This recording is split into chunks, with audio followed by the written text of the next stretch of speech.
તો ભરૂચમાં વાવાઝોડાની આગાહીને પગલે તંત્ર સજ્જ છે। યલો એલર્ટ જાહેર થતાં જિલ્લા વહીવટીતંત્રએ તૈયારીઓ કરી છે। ગત રાત્રે ભારે પવન સાથે વરસેલા વરસાદે તારાજી સર્જી છે। અનેક જગ્યાએ વૃક્ષ ધરાશાયી થવાની ઘટના પણ સામે આવી છે। અહીં શહેર સહિત 100થી વધુ ગામમાં અંધારપટ છવાયો હતો। વાવાઝોડાની પરિસ્થિતિને પહોંચી વળવા તંત્રએ તૈયારીઓ કરી છે, જેમાં માછીમારોને 28 મે સુધી દરિયો ન ખેડવા સૂચના પણ આપવામાં આવી છે। અગરિયાઓને પણ સલામત સ્થળે ખસી જવા સૂચન કરાયું છે।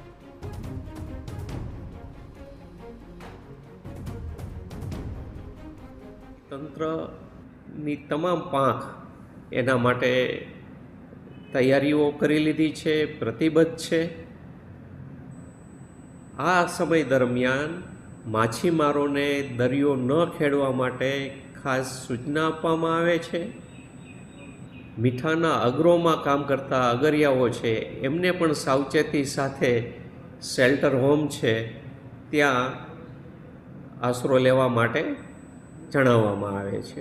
ચોમાસાની સિઝનની તૈયારી માટે માછીમારો જોતરાયેલા હોય, અત્યારે તમામ માછીમારોની બોતો નદી કિનારે લાગેલી છે અને સેફ જગ્યા પર છે।